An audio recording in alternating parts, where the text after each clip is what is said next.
अब इस तरह से आपकी ये साधारण है, ठीक है। अब साधारण में तुम्हारा जो अगला पॉइंट आता है इसी में, उसको हम अलग से नहीं करेंगे, ये ध्यान रखना है। अगले जो आएंगे तुम्हारे को होते हैं यूनिवर्सल ट्रुथ, वो साधारण में होते हैं, इसलिए हम उनको आपको इसी जो पहला आपका पॉइंट है सिंपल सेंटेंस उसी में बताने जा रहे हैं, ठीक है ना। तो इसलिए अब इसी में नेक्स्ट जो शीर्षक डालेंगे, कोई भी नंबर नहीं डालना है। तो अगला आएगा इसमें यूनिवर्सल ट्रुथ। नेक्स्ट आएगा आपका इसमें अगला जो शीर्षक होगा हमारा वो होगा यूनिवर्सल ट्रुथ, और इसको हम सार्वभौमिक सत्य कहते हैं, ध्यान रखना।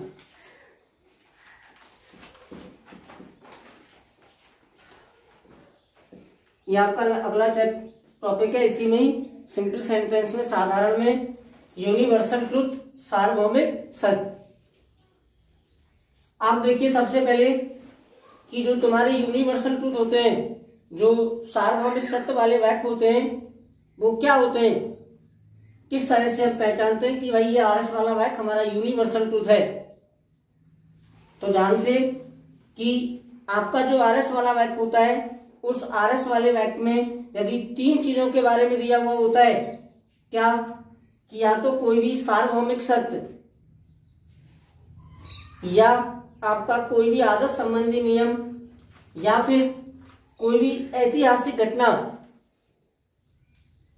यदि इन तीनों चीजों में से कोई भी आती है तो वो तुम्हारा ये यूनिवर्सल ट्रुथ वाले वाक्य होते हैं, ध्यान रखना।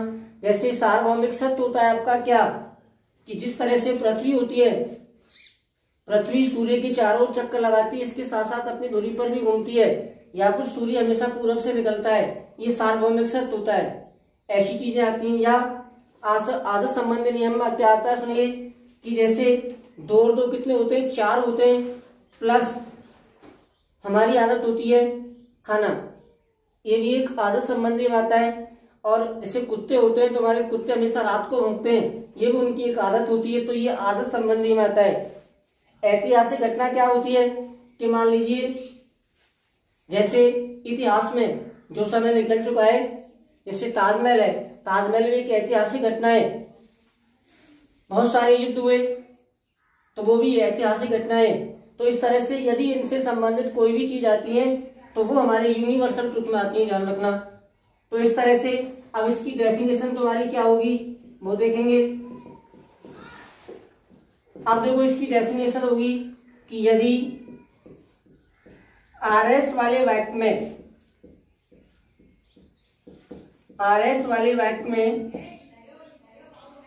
सार्वभौमिक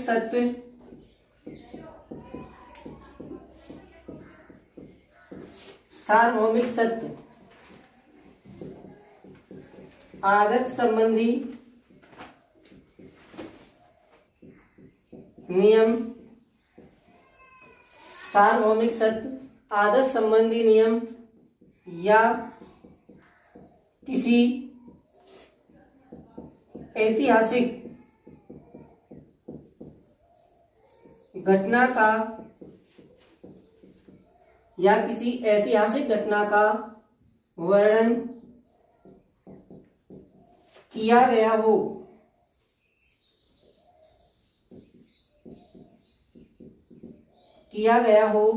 तो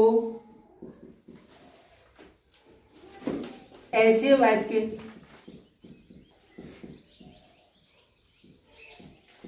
यूनिवर्सल ट्रुथ वाले होते हैं। तो इस तरह से हम इसकी डेफिनेशन निकाल सकते हैं कि जो मैंने अभी आपको 3 चीजों के बारे में बताया, चाहे वो सार्वभौमिक सत्य हो, चाहे वो किसी भी प्रकार की आदत संबंधी नियम हो, या कोई भी ऐतिहासिक घटना हो, तो ये सारी की सारी जो तीनों चीजें हैं वो आपकी इस यूनिवर्सल ट्रुथ के अंतर्गत आती है, ध्यान रखना।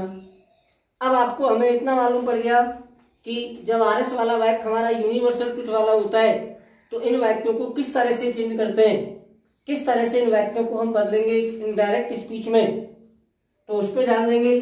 तो सबसे पहला पॉइंट लिखेंगे नंबर 1, इसमें हम पहला पॉइंट जो लिखने वाले हैं वो आएगा वही तुम्हारा आर्मी में परिवर्तन।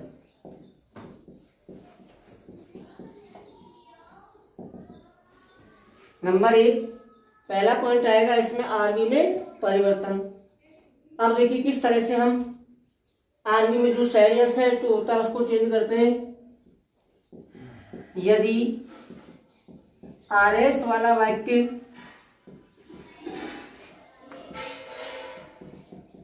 यूनिवर्सल ट्रुथ वाला है यानी कि सार्वभौमिक सत्य वाला है, तो आरबी में आए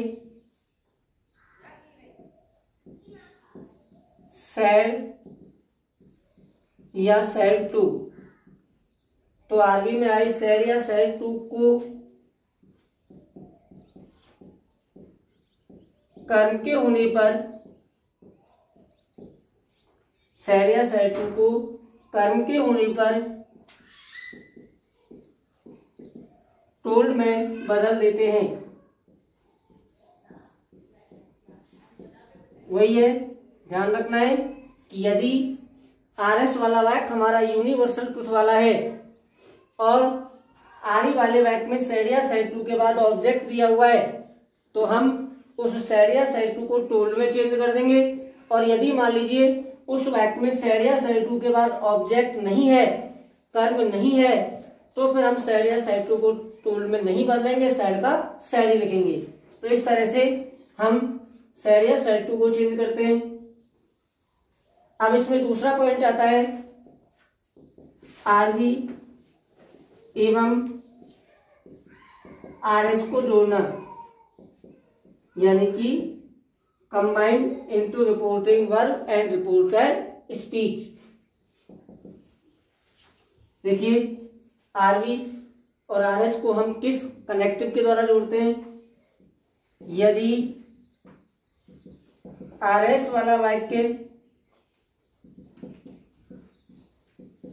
सार्वभौमिक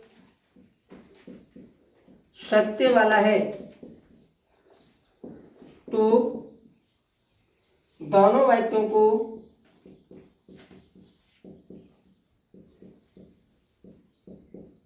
दोनों वाक्य एक आरबी और एक आरएस, तो दोनों वाक्यों को दैट से जोड़ देते हैं।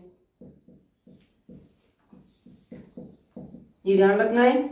तो कनेक्टिव हम दैट का प्रयोग करते हैं जब आरएस वाला वाक्य हमारा सार्वभौमिक सत्य वाला यूनिवर्सल ट्रुथ वाला है, तो दोनों वाक्यों को हम दैट से जोड़ते हैं। अब थर्ड जो तीसरा पॉइंट आता है वो आता है आरएस में परिवर्तन।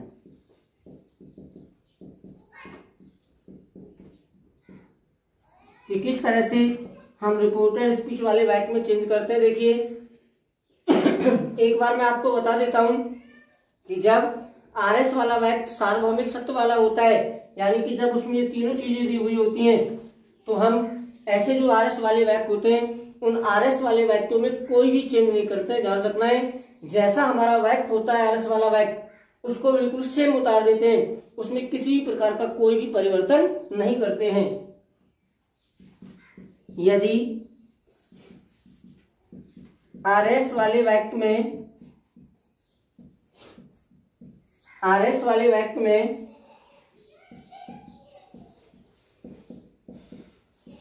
सार्वभौमिक सत्य आदत संबंधी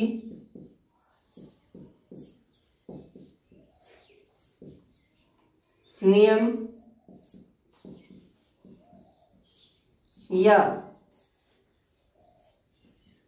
किसी ऐतिहासिक घटना का वर्णन किया गया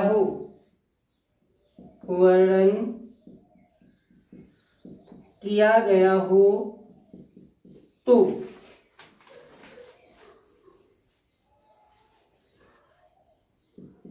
वाक्य को बदलते समय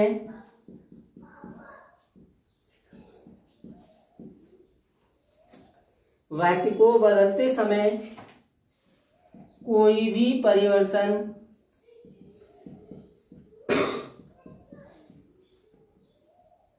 नहीं किया जाता है।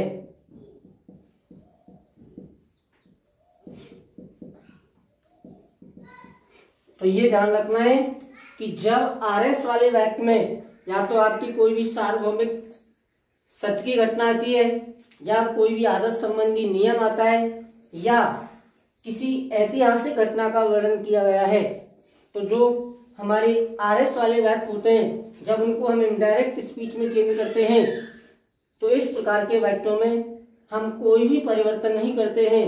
जैसा हमारा वाक्य होता है उसको हम बिल्कुल उसी तरह से उतार देते हैं, विदाउट एनी चेंज, बिना कोई परिवर्तन किए हम उसको उतार देते हैं। अब 1 मिनट के लिए इसको नोट करेंगे पहले। तो इस तरह से आपको एक यूनिवर्सल ट्रुथ वाले जो वाक्य हो तो उनको चेंज करना है। अब इनके एग्जाम्पल देखेंगे, जो मैंने 3 पॉइंट आपको लिखा है, तीनों के एक एक एग्जाम्पल देखेंगे किस तरह से हमने इसको, हम इन वाक्यों को आप इनडायरेक्ट स्पीच में चेंज करते हैं। देखिए, तो पहला एग्जाम्पल जो आएगा भाई, एक एग्जाम्पल आएगा इसमें आपका यूनिवर्सल ट्रुथ, एक आएगा आपका जो हैबिचुअल वाला है वो, एक आएगा आपका हैबिट, और एक आएगा आपका जो हिस्टोरिकल इंसिडेंट होती है, यानी कि ऐतिहासिक घटना जो है। तो तीनों से संबंधित हम इसमें एक एक एग्जाम्पल आपको बता रहे हैं। देखिए, पहला उदाहरण है इसमें नंबर 1 आपका, जैसे